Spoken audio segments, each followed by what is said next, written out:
अध्यक्ष, असेंबली से कुछ ही दूर धुलपेट क्षेत्र है, जो यहां पर ऐसा कौन सा विधायक नहीं होगा जो धुलपेट को नहीं जानता।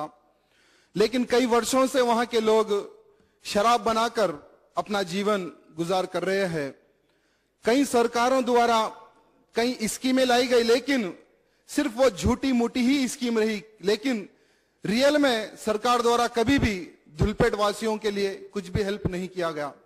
राजीव युवा शक्ति द्वारा 5 करोड़ रुपए धुलपेट रिहैबिलिटेशन के लिए सैंक्शन हुए थे, जियो नंबर 1681, लेकिन आज भी वो 5 करोड़ रुपए बैंक में पड़े हुए अध्यक्षा। और धुलपेट के लोग सिर्फ सरकारें आती हैं उनके ऊपर एक आस लाकर देखते हैं कि सरकार अगर हमें सहयोग करती है तो टोटली हम ये शराब का धंधा बंद करके हम एक नई जिंदगी गुजार सके। ऐसे सारे के सारे धुलपेट वासी जितने भी लोग जो गुड़म्बा करते हैं वो लोग रेडी है अध्यक्षा। मैंने सीएम जी को भी कहा था कि आज धुलपेट के वासी रेडी है कि शराब का कारोबार बंद करके एक नई जिंदगी गुजारने के लिए रेडी है। मैं आपसे ये विनती करता हूं कि बहुत सारी महिलाएं हैं और बहुत सारे नौजवान हैं जो एजुकेट नौजवान है अध्यक्षा, जो बाहर नौकरी के लिए जाते हैं वो नौजवान, उनको ये कहा जाता है कि अरे भाई आप कहां से आए हो, धुलपेट। नहीं, धुलपेट वासियों को हम जॉब नहीं दे सकते क्योंकि आप लोग गुड़म्बा तैयार करने वाले हैं। इस तरह से पूरे के पूरे धुलपेट के नौजवानों का करियर पूरा खराब हो रहा है अध्यक्षा। मैं आपसे ये विनती करता हूं कि जितने भी जो शिक्षित जो नौजवान है उनका डाटा मेरे पास है, मैं आपको प्रेजेंट करूंगा।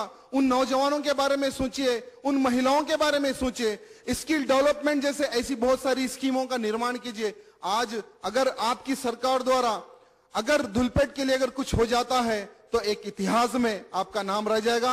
मैं फिर से एक बार विनती करता हूं कि धुलपेट के वासी आज रेडी है पूरे का पूरा शराब का कारोबार बंद करने के लिए।